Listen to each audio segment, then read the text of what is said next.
Idoso bateu em uma BMW. O que o dono do carro de luxo fez chocou a todos.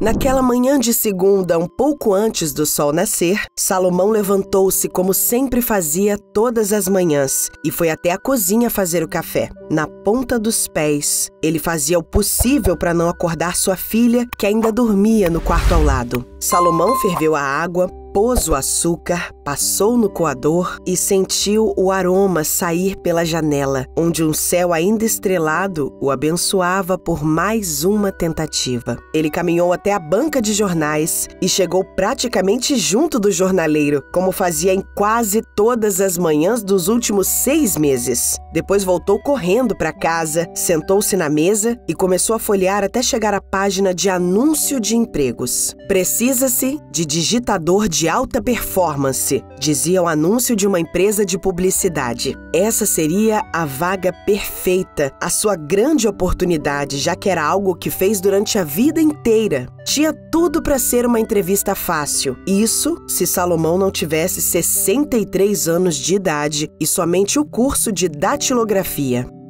Se você ainda não se inscreveu no nosso canal, nos dê essa força e clique no sininho para que mais histórias como essa cheguem até você. Agora sejam todos muito bem-vindos à história de Salomão, um ex-contador que só queria um emprego para poder cuidar da sua filha doente. Naquele instante em que Salomão deparou-se com a vaga de digitador, um filme passou em sua cabeça ao lembrar-se das diversas recusas que tinha recebido nos últimos meses. Apenas na semana anterior, ele havia feito 6 tentativas, sendo que na metade delas, sequer foi recebido pelo entrevistador. Apesar de todas as suas qualificações e experiência, ficar desempregado numa idade considerada avançada para o mercado de trabalho é um dos maiores desafios que o homem pode enfrentar. Depois da perda de sua falecida esposa, Isaura, Salomão cuidava sozinho de Ana Cecília, sua única filha de 14 anos. Desde a morte de Isaura, Ana Cecília acabou entrando em um labirinto de doenças que os médicos simplesmente não sabiam explicar. A vida já não andava tão fácil desde então. Mas Salomão não deixou de dar atenção para ela nem um dia sequer. Quando a menina estava bem, ele garantia que ela tivesse sempre as melhores condições para estudar e boa alimentação. Contudo, com as constantes tosses e dores pelo corpo que a menina andava sentindo, os remédios mudavam constantemente de fórmulas e valores e tudo parecia ficar cada vez mais difícil. Por isso, na hora que deixou um café da manhã na mesa para sua filha e entrou em seu velho Chevette, Salomão olhou para a pilha de currículos e livros amontoados no banco de trás e fez uma oração em silêncio, enquanto dirigia até o outro lado da cidade para tentar mais uma vez. Durante o trajeto, Salomão não conseguia tirar da cabeça o fato de Ana Cecília estar sozinha em casa. Apesar dela saber se virar muito bem sozinha, a tosse seca que praticamente não a deixava dormir durante a noite ainda o preocupava muito. Além disso, ainda pesava em sua mente todas as despesas que tinha que pagar da última internação, fora o aluguel, compras do mês, etc. Salomão estava perdido nesses pensamentos quando dobrou a esquina onde a agência de publicidade ficava. Ele ficou deslumbrado e até mesmo assustado quando viu o tamanho do prédio da empresa e até mesmo duvidou se todos aqueles andares pertenciam à mesma corporação. Do lado de fora, uma fila de candidatos já se formava, e isso deixou bastante desanimado. Ainda era bem cedo e ele tinha imaginado que seria o primeiro a ser atendido, aumentando assim as suas chances. Enquanto lamentava em segredo tanta concorrência, Salomão olhava para a pilha de livros no banco de trás e enxergava apenas o fruto de uma grande perda de tempo e ilusão. Ele ainda precisava dar a volta no quarteirão para ter acesso ao estacionamento da empresa, e assim o fez. Enquanto subia pela rampa que levava ao segundo andar, seu velho Chevette começou a fazer um barulho estranho na hora de trocar as marchas. Sem entender o que estava acontecendo, Salomão começou a fazer todas as alternativas que vinham à sua cabeça na medida em que tentava manter o carro firme na subida íngreme do estacionamento. Por algum motivo, a primeira marcha do carro simplesmente não engatava e os livros do banco de trás pareciam exercer uma força contrária com peso extra, acelerando ao máximo e equilibrando a embreagem para não deixar o carro morrer. Salomão fazia o que podia para encaixar a primeira marcha. No entanto, o câmbio de marcha simplesmente não respondia. Apesar de ter aquele carro já há muito tempo, ele ainda era o seu primeiro e único carro. E mesmo tendo uma certa experiência em dirigir, nunca entendeu muito sobre os truques de direção ou mecânica, já que só usava o velho Chevette para levar Ana Cecília à escola ou hospital e para levar sua esposa ao trabalho quando ela ainda era viva. Na tentativa desesperada de encontrar uma solução, Salomão decidiu enfiar o pé no freio e deixar o carro morrer. Na sua cabeça, deixando o veículo desligar, ele poderia descer a rampa de ré, controlando o carro com os freios, para aí sim colocá-lo em funcionamento outra vez e estacionar em um outro lugar. O tempo passava e logo a fila da entrevista ia começar a andar. Ele tirou o pé do acelerador e pisou com tudo no freio. O velho Chevette engasgou o motor e fez outro barulho bem estranho pouco antes de desligar. Na medida em que o carro descia ladeira abaixo, Salomão tentava controlar o peso, dosando as pisadas nos freios, enquanto olhava pelo retrovisor. Foi então que seu coração quase parou. Quando ele estava já alcançando a parte final da rampa, 2 faróis azuis neon surgiram em seu espelho retrovisor. O susto foi tão grande que Salomão, em uma manobra para segurar o carro, acabou pisando na embreagem ao invés de pisar no freio. O carro simplesmente ganhou mais velocidade e sua traseira se chocou com violência contra a BMW que vinha logo atrás. O velho Chevette ainda arrastou um pouco o carro de luxo que só parou no portão de entrada. E quando o último solavanco veio, a pilha de livros simplesmente destruiu o vidro traseiro do carro e voou para fora, caindo e se espalhando em cima da BMW. Salomão já viu todo um filme passar diante dos seus olhos. Nem mesmo se vendesse o próprio carro e todas as coisas sem valor que ele possuía, ele não tinha condições de pagar o conserto de um carro como aqueles. Pois, para piorar, não tratava-se de uma BMW qualquer. Mesmo não entendendo muito de carro,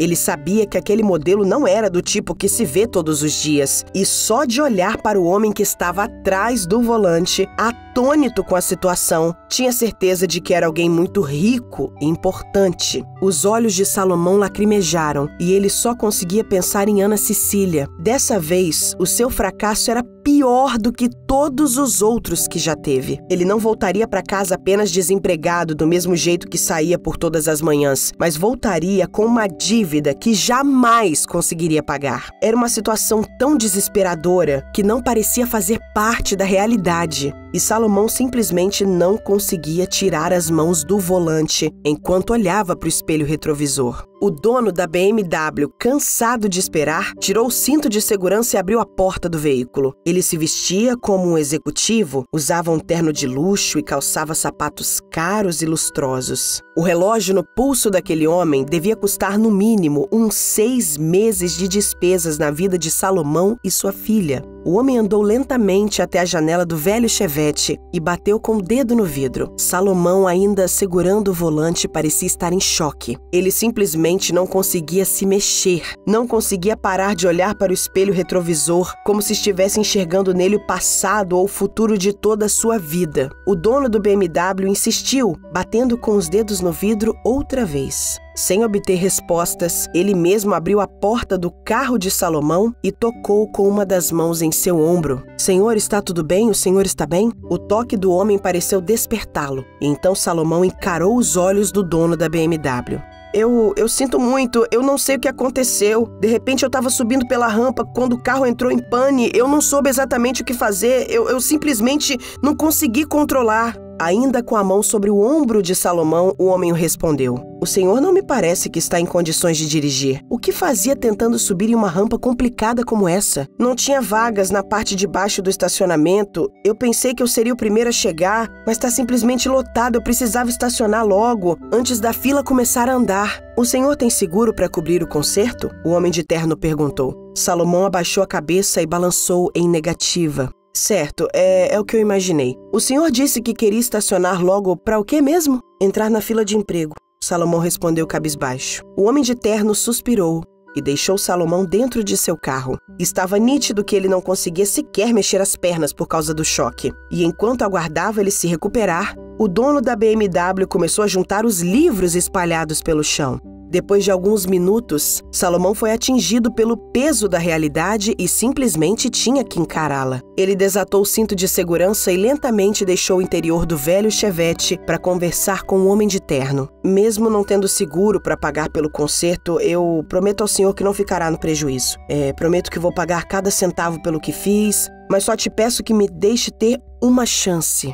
Essa vaga de digitador é tudo que eu tenho como esperança. Eu preciso desse emprego não apenas por mim, mas pela minha filha, que é a coisa mais preciosa que eu tenho. Se o senhor puder aguardar apenas algumas horas para que eu possa ir nessa entrevista, eu juro que sairei de lá empregado e assinarei qualquer recibo que o senhor quiser. O homem de terno ficou olhando para Salomão como se estivesse diante de um homem condenado. Ele franzia as sobrancelhas enquanto o idoso falava, e dessa vez era ele que parecia estar em choque. Então o senhor está aqui pela vaga de digitador? Salomão assentiu enquanto segurava as lágrimas. Por quê? O senhor também está aqui por essa vaga? O homem de terno olhou no relógio antes de responder. Mais ou menos. Não por essa vaga exatamente. Faça o seguinte, vá para sua entrevista e depois dela a gente conversa um pouco mais. Vamos apenas tirar os carros do caminho. Salomão foi tomado por um misto de gratidão e euforia com as palavras do dono da BMW. Ele beijou a mão do bom homem e saiu correndo para dentro do Chevette. Depois que o homem estacionou em qualquer lugar, a BMW com a frente completamente amassada, Salomão pôs o seu velho Chevette na rua e saiu correndo para a fila de emprego. Antes de entrar na fila, ele ainda escreveu um bilhete com seu nome completo, seu número de telefone e seu endereço e o entregou ao dono da BMW. Prometo que serei o melhor entrevistado e conseguirei essa vaga para pagar o conserto do seu carro. Depois de mais de 1 hora de espera, chegou a vez de Salomão. Ele entrou por uma porta grande e luxuosa e se sentou de frente para a moça que estava conduzindo as entrevistas. Ela fez perguntas sobre suas experiências, sobre trabalhos antigos e sobre a sua vida pessoal. Pediu para que ele fizesse um teste no computador. E apesar do teclado eletrônico ter boas diferenças em relação às máquinas de escrever que Salomão estava habituado, ele se saiu muito bem.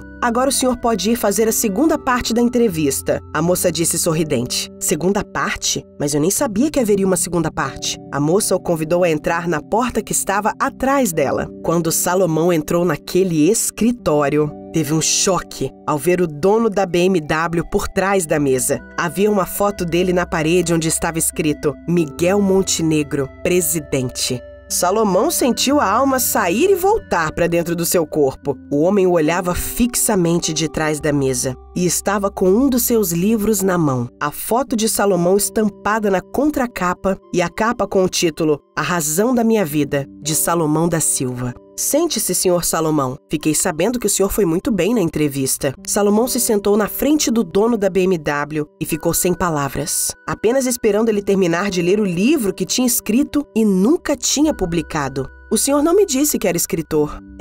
Na verdade, eu não sou, respondeu Salomão quase envergonhado. Escrevi esse livro na época da doença da minha esposa. Paguei para imprimir 1000 cópias na época, mas nunca vendi um exemplar sequer. Miguel fechou o livro e encarou Salomão. Mas o senhor cometeu um grande erro. Salomão abaixou a cabeça e concordou. Eu sei disso, senhor, mas tudo que eu preciso é de uma chance para voltar a trabalhar. E eu vou me redimir desse erro. O senhor não vai ficar no prejuízo. Miguel começou a sorrir. Eu não estou falando do carro, senhor Salomão. Estou falando do fato de um escritor tão bom como o senhor ter pagado alguém para imprimir suas cópias. Um bom escritor nunca paga para ser publicado. O senhor devia ter enviado isso a um bom agente. O dono da BMW abriu uma gaveta e arrancou um bloco de notas. Ele escreveu algumas coisas, destacou o canhoto e entregou para Salomão. O que é isso? Salomão perguntou enquanto o homem lhe entregava a nota. Leia, por favor. Salomão olhou a nota e viu o valor de R$25.000. Meu Deus, isso é mais do que eu posso pagar!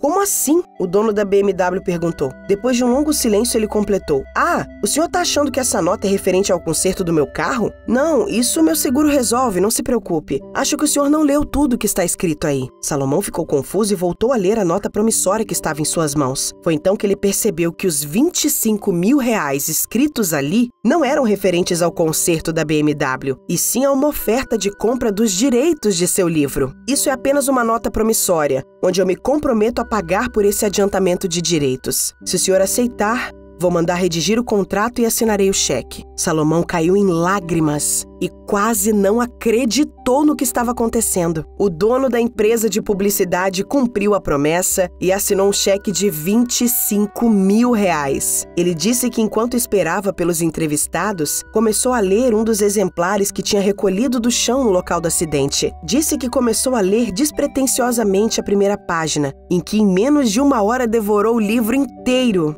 conhecendo toda a história de Salomão e sua maravilhosa escrita. Aquele cheque foi apenas o adiantamento de direitos, já que a empresa de Miguel agenciou Salomão e o livro tornou-se um sucesso de vendas. Foi uma quantia suficiente para que ele pudesse pagar pelos remédios e tratamentos da filha e também para que ele pudesse escrever o seu segundo livro, assumindo de vez a profissão de escritor. Naquele dia, graças a um acidente que Salomão nunca conseguiu explicar os motivos, ele não conseguiu o emprego que tinha ido procurar, mas conseguiu a solução para todos os problemas da sua vida. Muitas vezes, não sabemos as razões de alguns percalços que surgem em nossas vidas. Contudo, se mantermos a fé e a integridade em nossos ideais, a recompensa surge, uma hora ou outra. Basta ser perseverante. Se você gostou dessa história, inscreva-se em nosso canal e ative o sininho para que novas histórias como essa cheguem até você. Fiquem com Deus!